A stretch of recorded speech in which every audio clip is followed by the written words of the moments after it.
Good morning, everyone. I continue to talk on this text, opening the hand of thought. Today, I'd like to talk on two paragraphs. If you have this text, page 109, the bottom of page 109. And the second paragraph is pretty long. But I think better not to divide. Okay, let me read these two paragraphs. Zazen may or may not be called a religion, depending on how the word is defined. In most cases, the word religion is used to mean a sect or creed or doctrine. However, Zazen is in no sense a doctrine or creed, nor should it be. Religion has long been concerned with people's relation to an authority above them. People come under a suggestive spell through the words of that authority and proceed to call the complete submission to that authority religion. However, Zen is not a religion in this sense either. Second paragraph. Zen Buddhism does not recognize any authority outside of the true self. This is the traditional way passed down since Shakyamuni, who told his disciples, as I said earlier, take refuge in self, take refuge in Dharma. Do not take refuge in anything else. Just before the Buddha died, his attendant Ananda wanted to call together his many disciples, but he wouldn't allow it. He said, people do not belong to me. He simply lived out his own life, refusing to become the object of worship of his disciples and followers. This was his basic attitude toward life. Zen Buddhism has inherited Shakyamuni's basic life attitude, which is to just live out the life of the universal self. We simply actualize within the self the most refined attitude toward life. If religion means the teaching about the most refined attitude toward life, then Buddhism is certainly pure religion. Since to live out the life of the self does not mean the self-intoxication of some egocentric self. Some egocentric self. On the contrary, this is the attitude of discovering the life within the self that is connected to all things. It means aiming at manifesting the life of each and every encounter, and seeing all of these encounters as our own life. This life attitude is referred to in Buddhism as compassion. A person unable to find compassion toward others cannot be called a person of Zazen, who has awakened to the reality of the life of the whole self. So he's talking about religion, or whether Zen or Zen Buddhism is religion or not, because the title of this section is Zazen as religion. So he needs to define what religion means when he says that Zazen is a religion or Zazen as religion. And the first sentence I read, he pointed out the common idea of religion in the society. And he said, Zazen may or may not be called a religion, depending upon the definition of what religion is. As I said last time, 2 weeks ago, in Japanese religion is Shūkyō.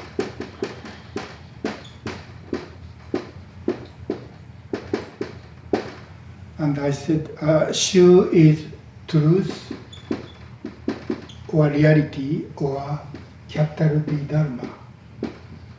And Kyo is teaching. So Shūkyō means teaching of the Dharma or teaching of about the truth. Truth means the truth or reality Buddha awakened to. So Shūkyō actually means Buddhism. That is how this word has been used until Japanese people need to find some equivalent of English word religion. So Shūkyō become equivalent of religion.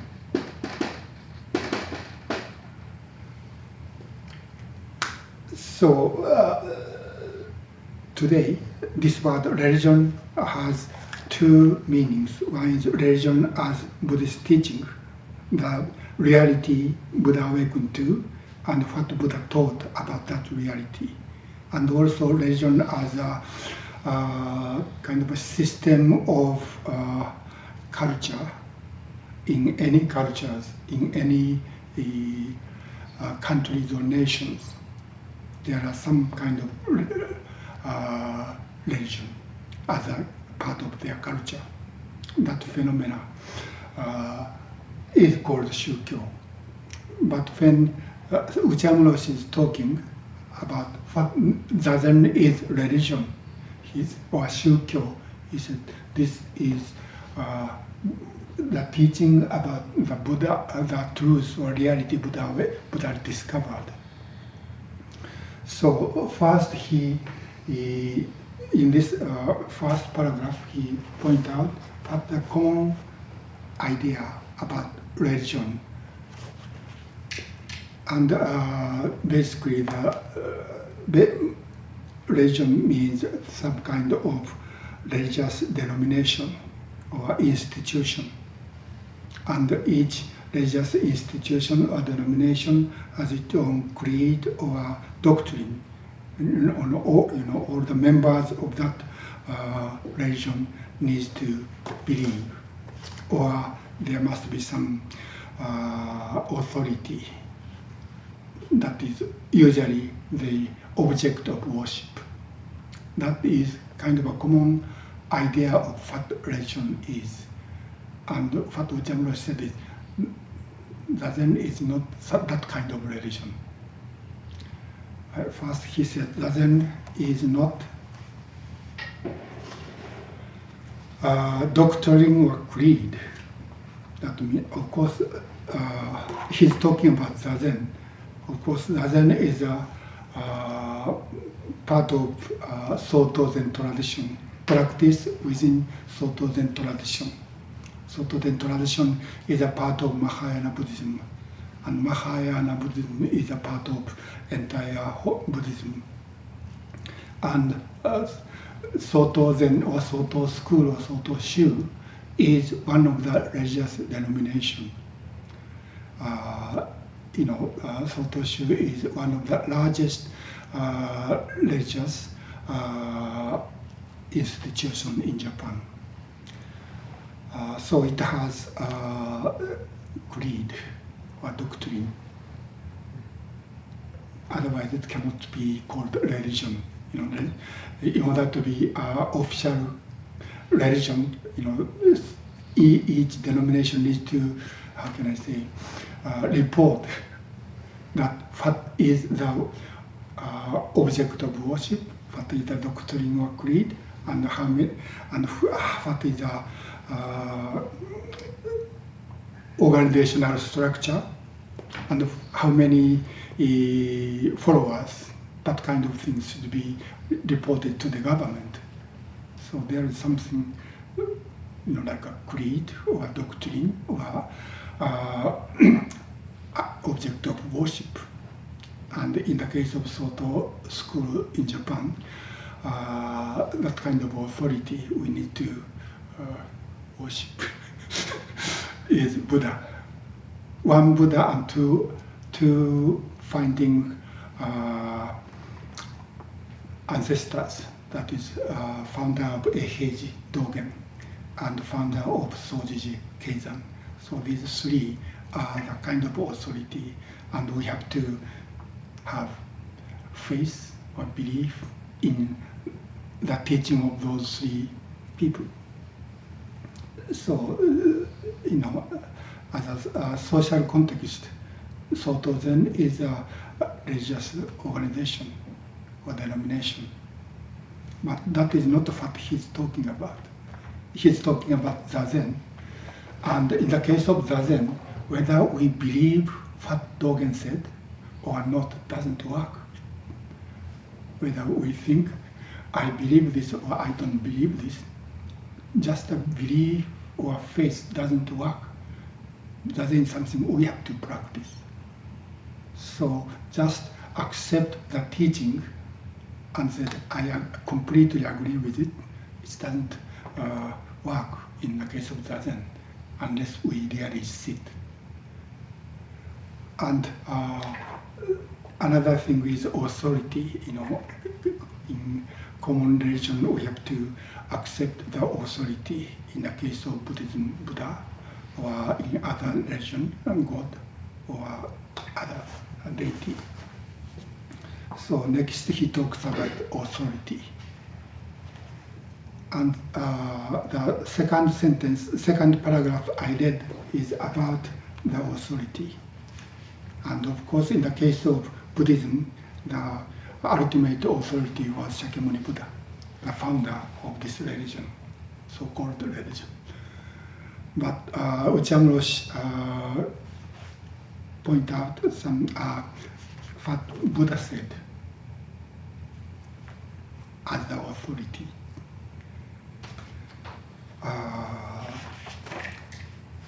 What Okumura Roshi quote is, Buddha said, take refuge in self, take refuge in Dharma, do not take refuge in anything else. And people do not belong, and Buddha also said, people do not belong to me, means Shakyamuni was not the owner of his disciples or student, or this denomination, or the community, or Sangha is not his belongings or possession. Property, yeah. So he just lived his way of life based on the Dharma or truth he found. That's all he did. And he never had desire to own people or the group of people. And these things came from Pali Nikaya.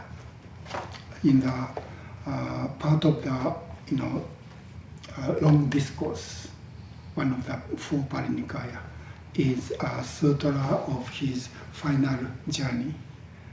The name of the sutra is Parinibbana Sutta. And these things came from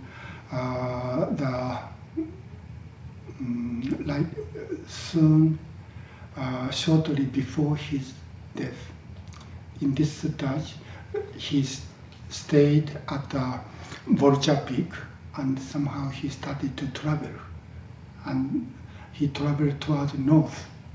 And people, some scholars think that probably Buddha was going back to his homeland in Nepal. But anyway, on his way, he had to stay 3 months, rainy season or summer practice period at a place. But it seems in that place they didn't have a fixed ground or land to all Buddha and all monks live together and practice together. So Buddha asked his monks to find their own places to stay. And Buddha stayed one place only with his attendant Ananda.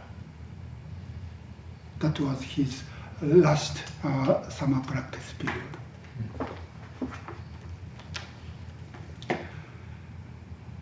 So the Buddha said to his monks, "You monks should go to anywhere in Vesali." Vesali is the name of the city he was. "Where you have friends or acquaintances or supporters, and spend the rains here, rainy season, there. I shall spend the rains here in Veruba." Veruba is a name of a small town. So he stayed in that town, in that village, and he asked all other monks find their own places. And during that practice period, rainy season, Buddha became very serious ill.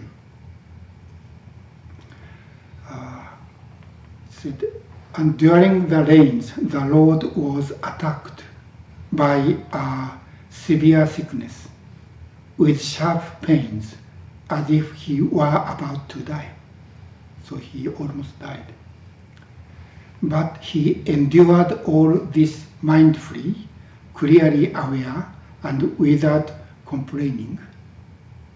He thought, "It is not fitting that I should attain final nirvana without addressing my followers and taking leave of the order of monks.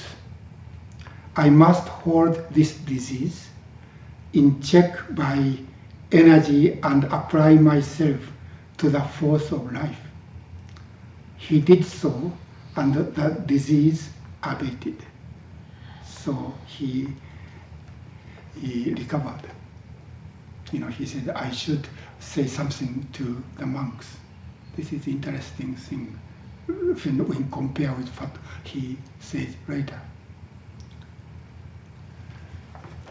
So he recovered, and he came out of the hermitage. Then Ananda came to talk with Shakyamuni. Then the Venerable Ananda came to him, saluted him, sat down to one side and said, "Lord, I have seen the Lord in comfort, and I have seen the Lord's patient enduring.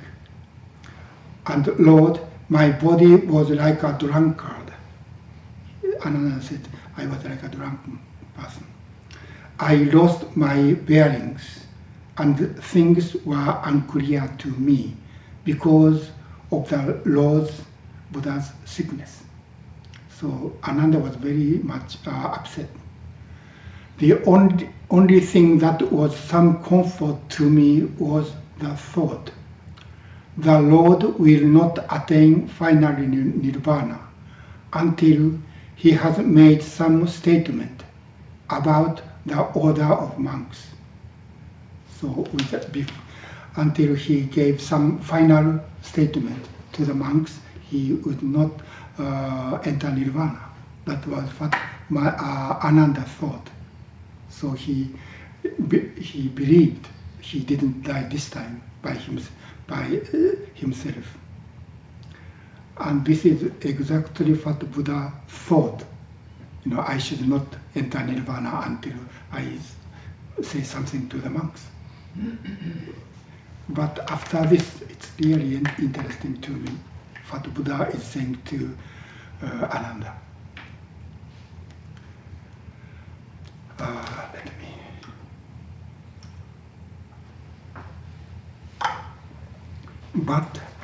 But Ananda, what does the order of monks expect of me?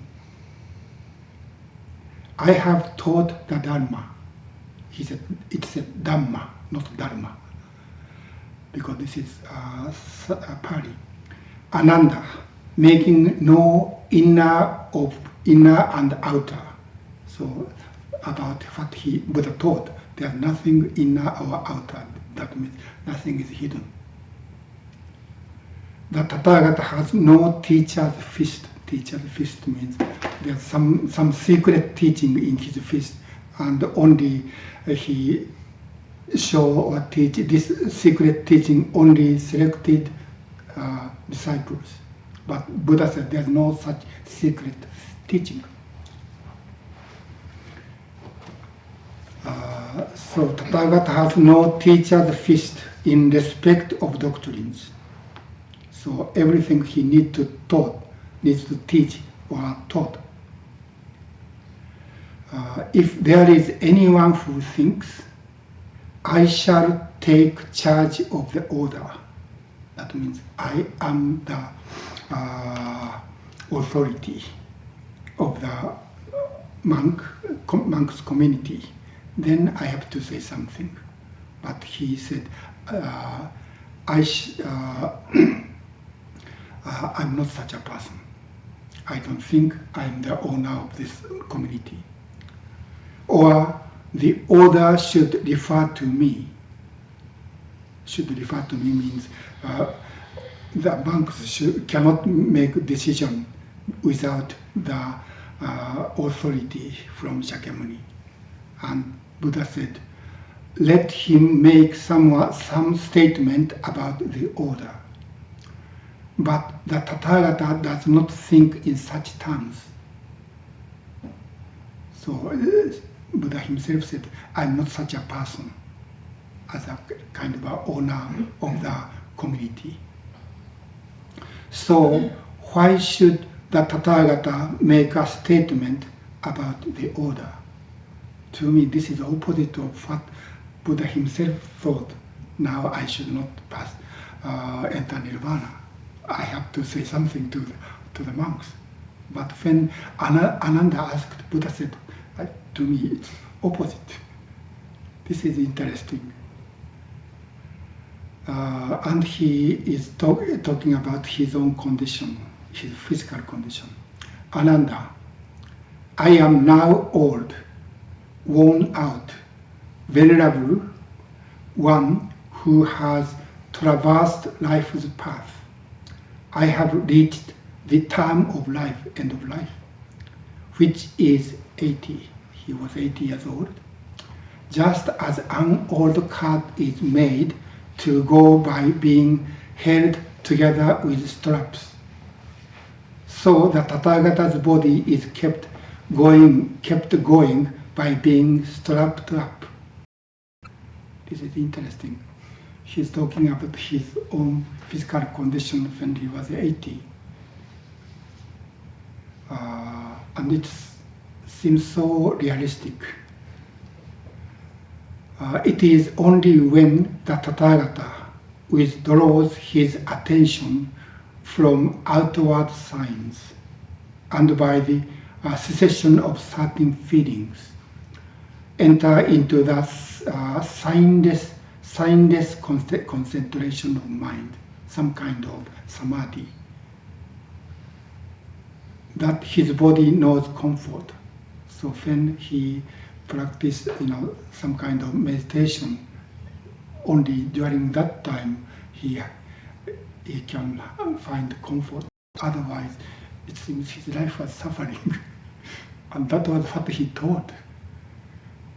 But when he attained enlightenment under the Bodhi tree, he said, the gate of deathlessness is opened.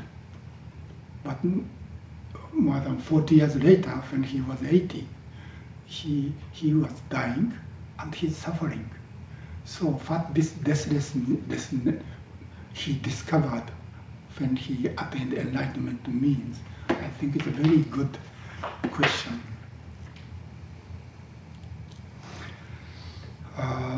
And after that he says, therefore, Ananda, you should live as island unto yourselves, being your own refuge, with no one else as your refuge, with the Dhamma as an island, with the Dhamma as your refuge, with no other refuge.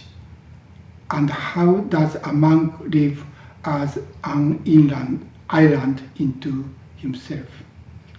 And he teaches the four mindfulness, that is, seeing about body, sensation, and dharma, mind and dharma, as seeing body as impure, seeing sensation as suffering, seeing mind as no self, and seeing dharma or things or beings as impermanent.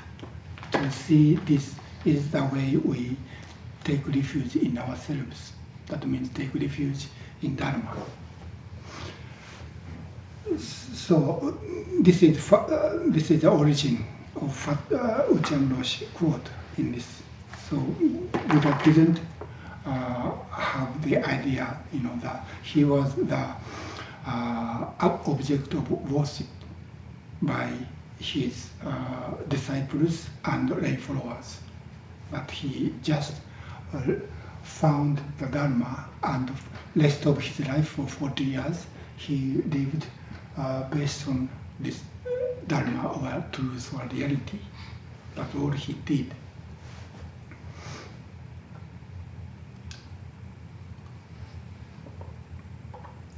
And I said, these two kind of opposite things by Buddha is interesting.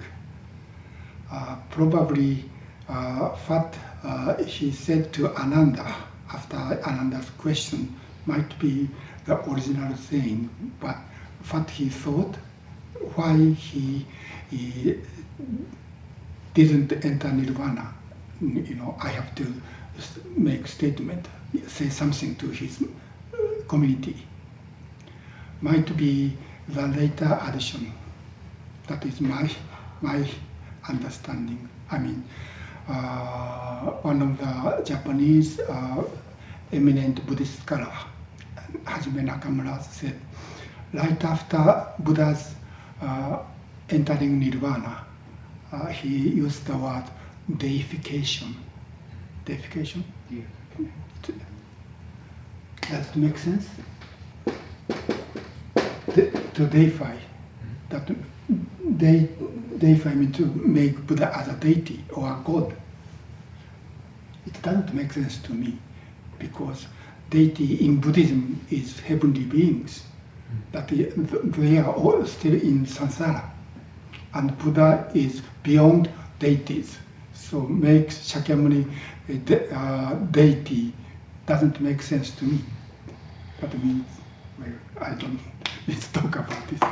Anyway, that means people, Buddhists, after Shakyamuni's death, make Shakyamuni something beyond human beings, something supernatural, and make a kind of myth about Buddha.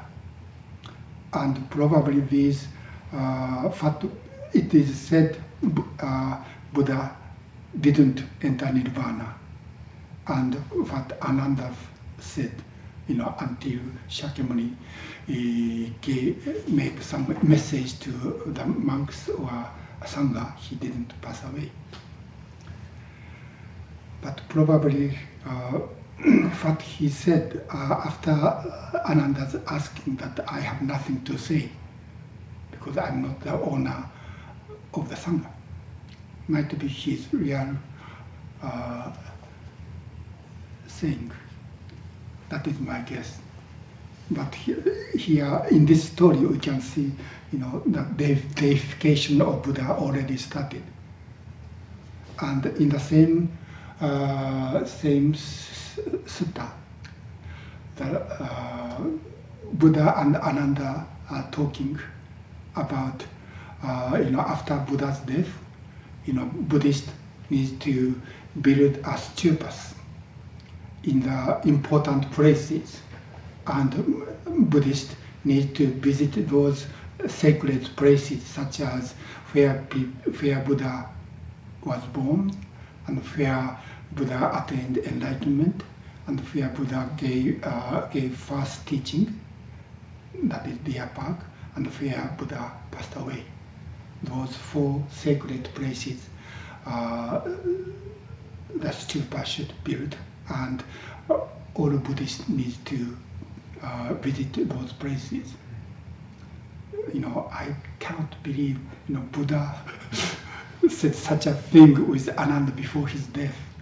But this is, so this sutta was made probably at least 100 years later after Buddha's death. Already the myths are mixed into this Pali Nikaya, I think.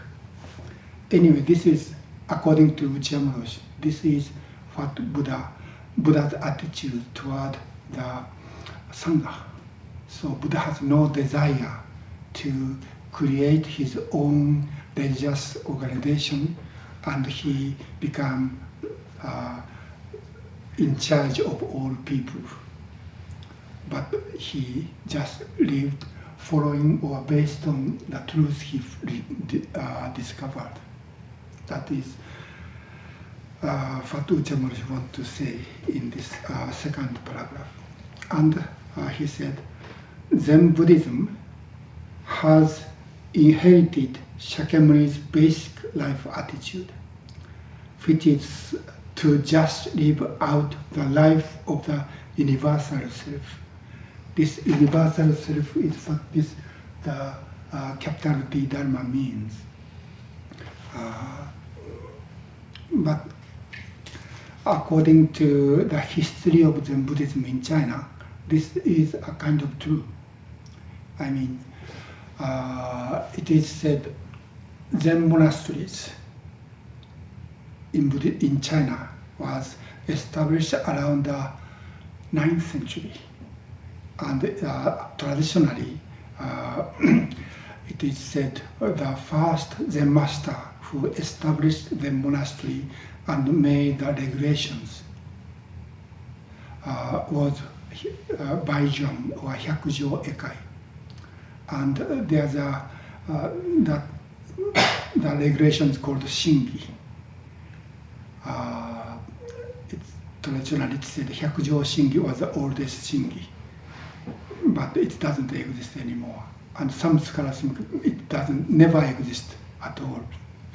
But there's some small kind of excerpt of the regulations set up by Hyakujo. It remains in the record of transmission of lamp, Dharma lamp. And other description of how Hyakujo practiced in his monastery or community is said, they have a Dharma hall and they have dormitories for monks, but they didn't have Buddha hall because the early Zen practitioners didn't think they need to worship Buddha because the abbot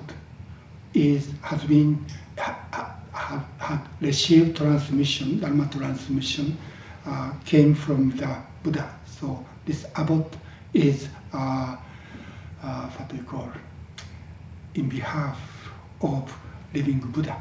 So this master's teaching is Buddha's teaching. So because they respect the abbot and the Dharma the abbot has transmitted, that has been transmitted from Shakyamuni. So they didn't think they had to worship the Buddha statue. And also one of the very famous Zen teaching is when you meet Buddha, kill the Buddha. This also the expression of even the Buddha is not the authority to worship. But what we need to follow is discover or awaken to this Dharma, to which Shakyamuni awakened to.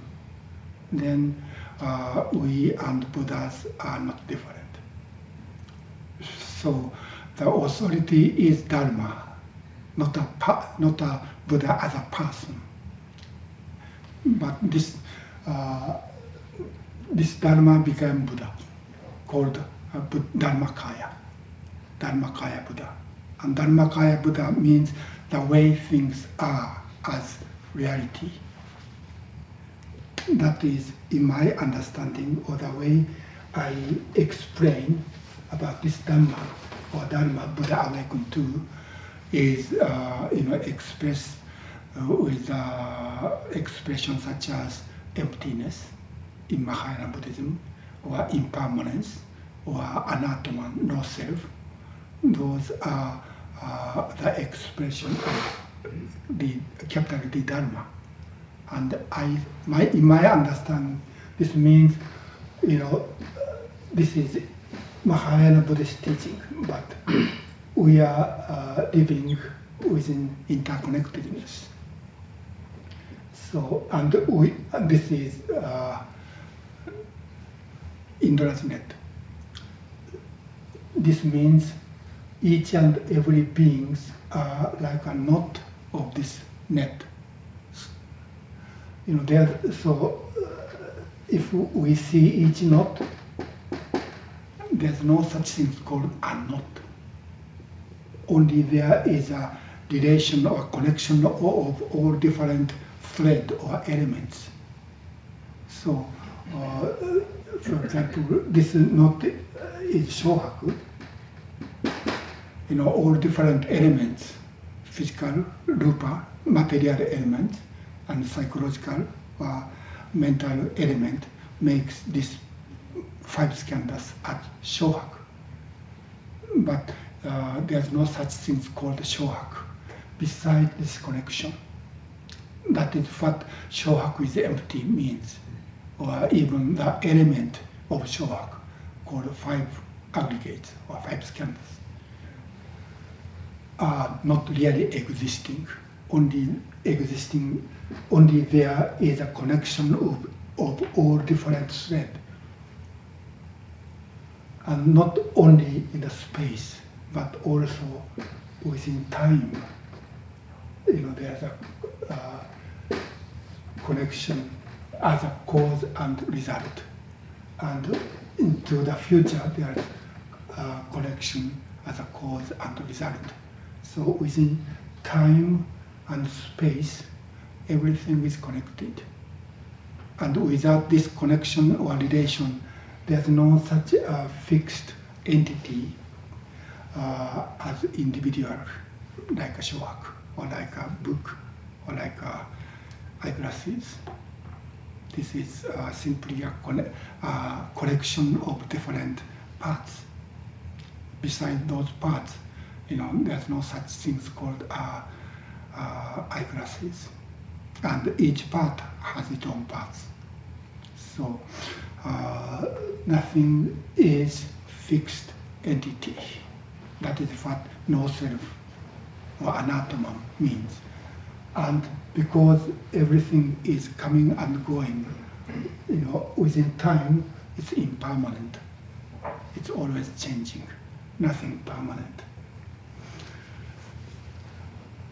That is, I think, what Buddha discovered. And what Buddha taught based on this reality is, we cannot live as individual person without a relation with others. So there's no way we can live without relation with others. In this others, not only people, but also all beings are included, such as I always said, air, water, food, and some other mental elements.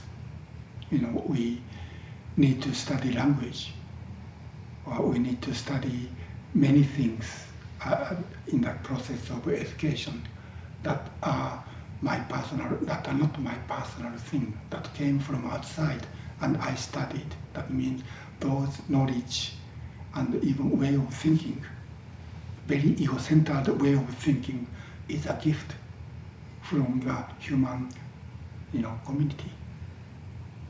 So beside that kind of support and influence or gift, there's no such thing called shohaku.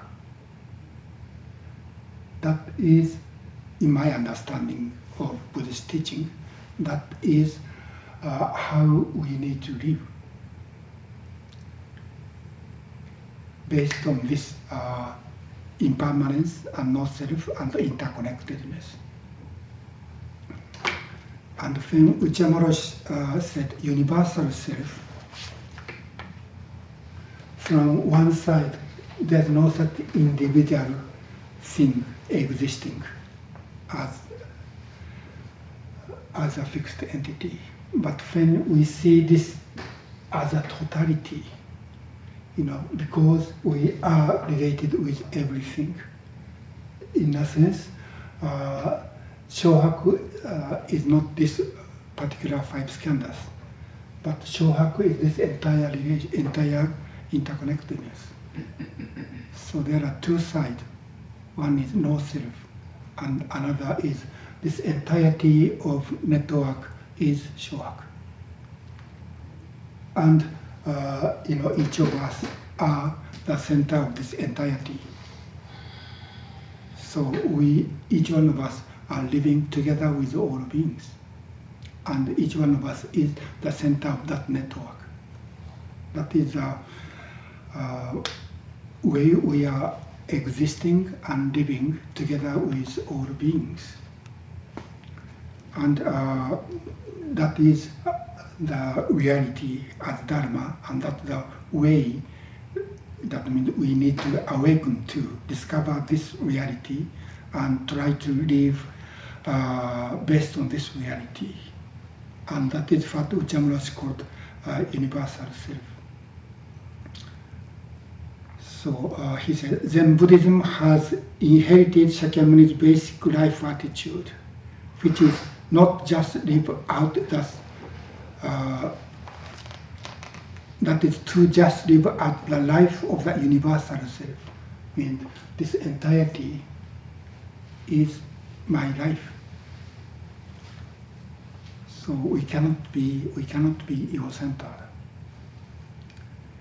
We simply actualize within the self the most refined attitude toward life.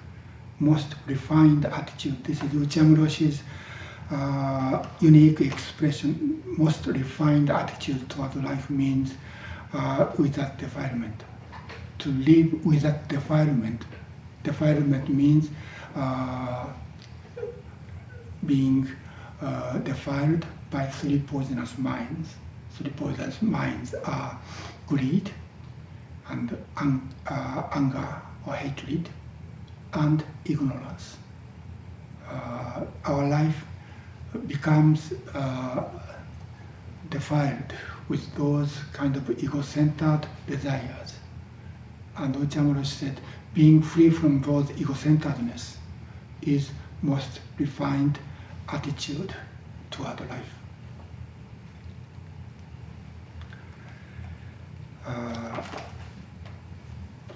I'd like to finish this paragraph.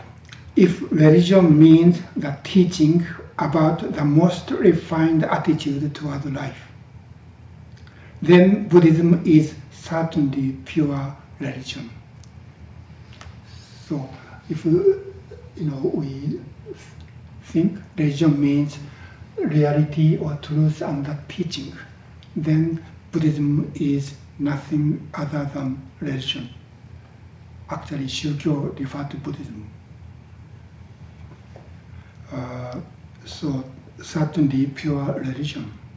Since to live out the life of the self does not mean the self-intoxication of some egocentric self.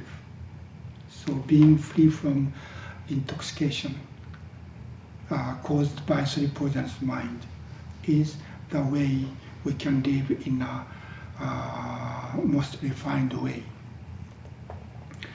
On the contrary, this is the attitude of discovering the life within the self that is connected to all things.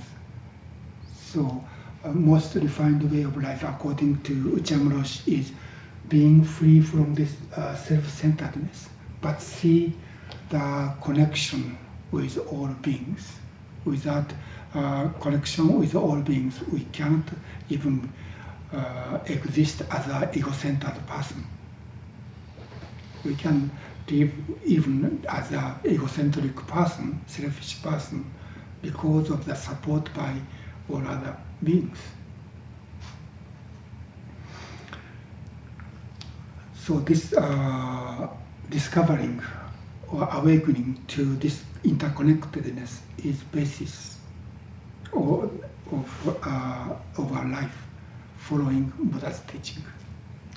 It means aiming at manifesting the life of each and every encounter and seeing all of these encounters as our own life. Everything we encounter is our life. Is again his unique expression, Okumura's expression. That means whenever or whatever we encounter with something, that is our life. So we have to work together with that thing we are encountering as our life. So there's no separation between me and this thing. Now I'm working together. May I ask a question? Let me finish this. It means aiming at manifesting the life of each and every encounter and seeing all of these encounters as our own life. Next sentence. This life attitude is referred to in Buddhism as compassion. So this oneness or interconnectedness is compassion, Buddha's compassion. A person unable to find compassion toward others cannot be called a person of Zazen, who has awakened to the reality of the life of the whole self. So he's saying Zazen is not a method, but Zazen allow us to awaken to this reality of interconnectedness by letting go of our ego-centered thought,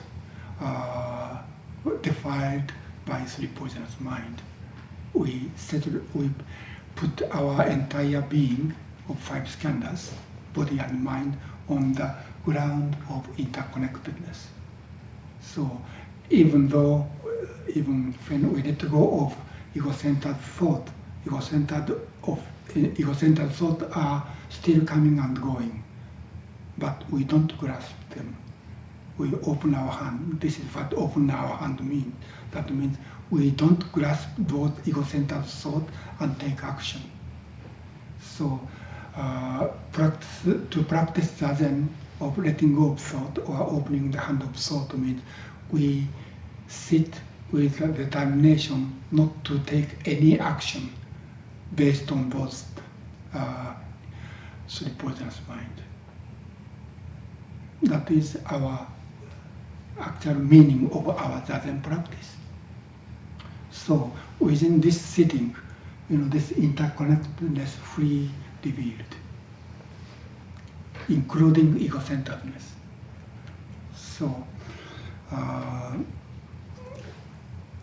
if we practice Zazen based on Buddha's or Dogen's teaching, we cannot be ego-centered. But we find we are almost always ego-centered. So our life become a koan. How can we live as a so-called universal self, which is connected with all beings, with this ego-centeredness? We cannot survive even without this ego-centeredness. Ego-centeredness enable us to take care of these 5 skandhas. So we cannot live without ego-centeredness. But ego-centeredness makes our life suffering. So how can we live without this harmful effect of ego-centeredness, keeping, ego-centeredness? That, I think, so our life become a koan. And there's no final answer. So we have to find the answer in each moment or in each situation. How can we live together with others in harmony, being free from our ego-centeredness? So if that is what religion refers to, then Zazen is religion. And when not Dogen, Okumura Roshi is talking about Zazen as religion, he used this word religion in this word. That is why he mentioned what religion means when he discussed about Zazen. Well, that is what I have to say this morning. Okay. Your question? Thank you. I'm focusing on the word encounter. Encounter. Because there's different ways to use that in English. For example, I encountered my mom on the way to the grocery store. Or I encountered a beggar leaving church, for example.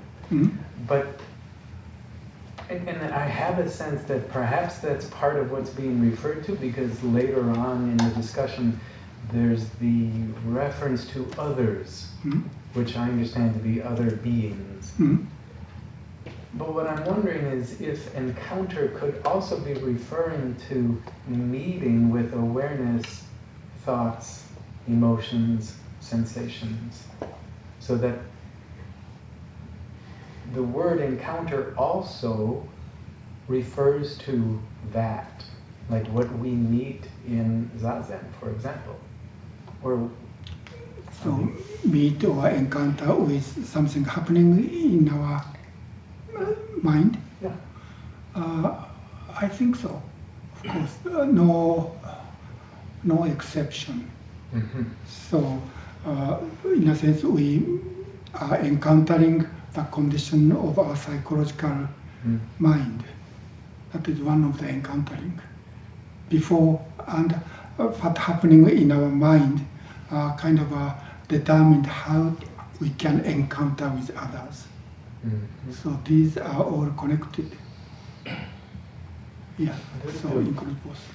The reason that would be important to me is because Indra's net then gets expanded beyond just beings, separate beings, to also thoughts, emotions, sensations, including the defiled ones.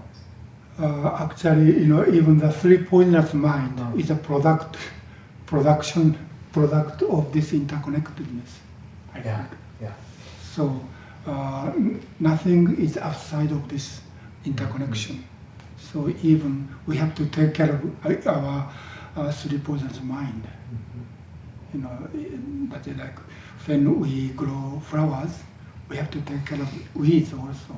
Weeds are not the enemy, but we have to learn how to use weed in a positive way. If we need to grow flowers or vegetables, we need to pick up weeds. But weeds are not different. They are actually not different from vegetables or flowers. They are same life, same kind of life. So if we pick the weed and make it into compost, then it becomes the nutrition for the next generation. So there must be some positive way of using this three poisonous mind. So nothing is waste. Anything else, please? I just kind of wanted to add something. As you were talking about encounter, it also sort of describes opening the hand, because an encounter is something that happens unexpectedly, but is also let go of. It's you don't embrace. Or identify, or grasp.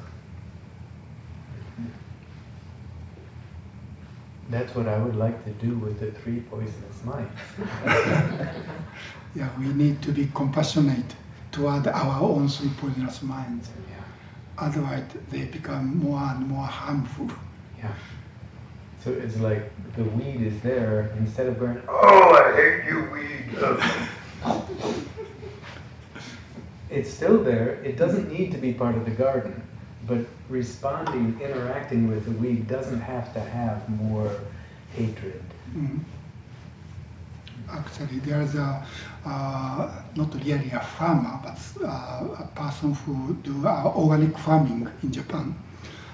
He never weed.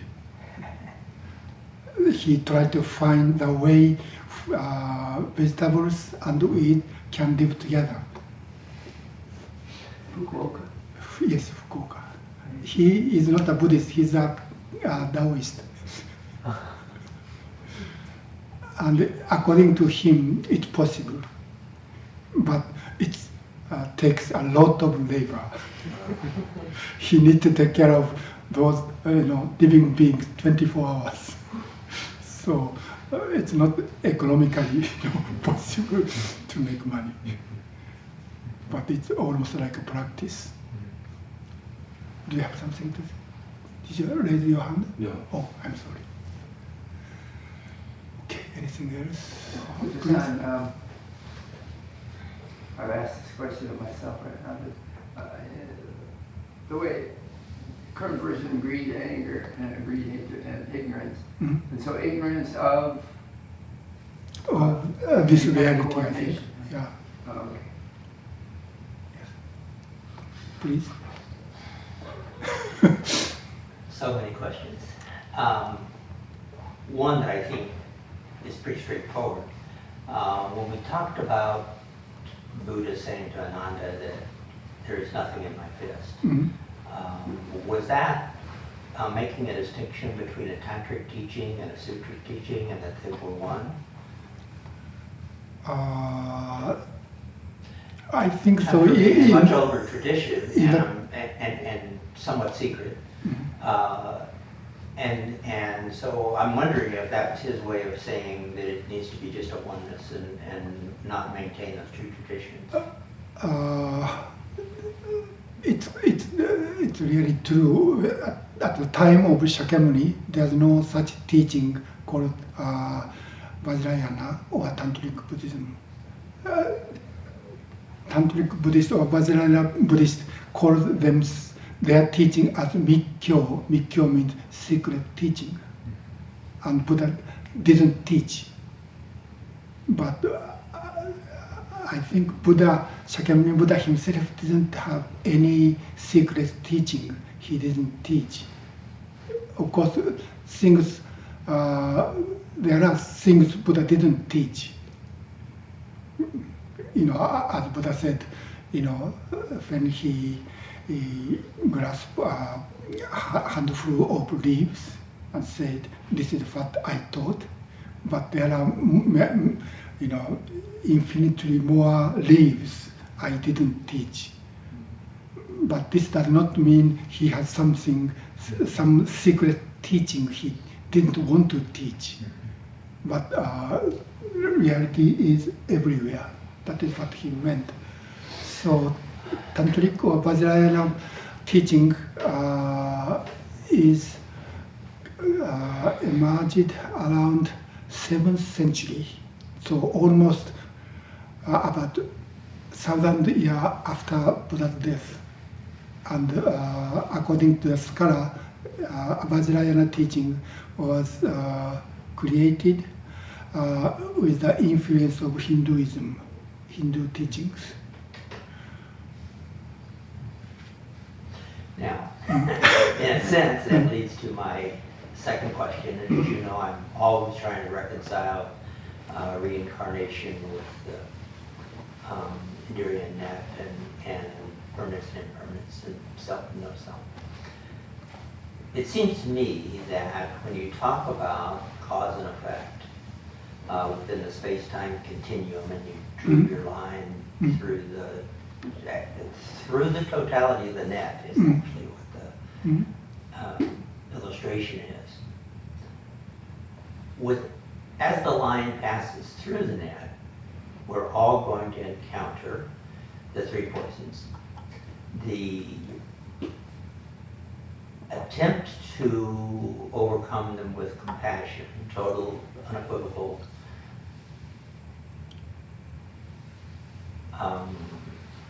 untrammeled equilibrium, when you get to the stage of untrammeled equilibrium. You would then, through compassion, overcome all obstacles to impermanence and be part of the Dharma. If that is the case, and you don't do it, then you fall short of that, and that's a consequence of karma. So the question that I try to finally come down to is, what is the consequence of karma, and how do you eradicate it? Through the space-time continuum, you could be reborn, not as you, not me as me, but still with that karmic attachment that's there, and that, until it is totally purified by a total integration of all of the, you said don't use knots because they're really not knots. It would be overcoming the knots almost, in a sense, where you just become totally free of all that. And only then, it seems to me, would you get to nirvana. But as long as you didn't do that, it also seems to me, if there's a karmic implication, you're going to be reincarnated. I have no answer. Does anyone? Because you haven't escaped. You can't escape it. So, but karma has to have consequence, and the consequence is the rebirth and the reemersion and suffering. Yeah, I think that is Indian idea or Indian folk belief. The personal life continues, life after life. But as for the causality, even we don't, there's no Atman. I think causality or cause and result can continue. Like for example, plant, tree, as a result of previous life, seed was produced, and seed sprout and grow little by little, and become a fully grown tree. And as a DNA, this mature tree plus a seed for next generation. That's how this life thread continues. And also, when this tree dead, then it become a part of soil, and that soil become part of another trees or animals. So nothing is, how can I say, Lost? lost, also how can I say, individual. Oh, So yeah. everything is always moving, and within this movement, there's certain continuation. Well, one of the things I absolutely love is that you can count the number of seeds in an apple, but you can't count the number of apples in a seed. So if, at least you got a chuckle, huh? So my point is that the apple seed produces an apple. It continues to produce an apple tree with more apples, Right. but it doesn't become part of one until the nature of the seed itself changes. And I guess that's my point. If there is a nature of this apple seed within us that remains the essence of apple seed that we never can overcome because of our attachment to greed and delusion and anger. In that way, that is the way we are conditioned. And so we continue as an apple seed until we overcome it. Right. And so does that reconcile Atman and Anatman? I'm not sure.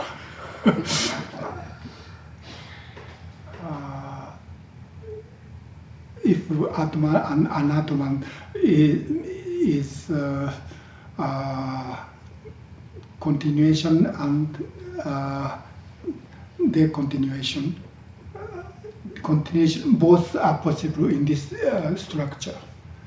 But, Yes, but I'm not sure within the universal. This person Shohak as an individual is born as next Shohak or not. I'm not sure. That is what I think. That is what Buddha mentioned. Buddha meant when he said no Atman. Yes, I think so too. Well, that's certainly a relief. Then we agree. I'm not going to keep bringing it up because I still don't understand it completely. That's helpful. Thank you. Thank you. Anything else?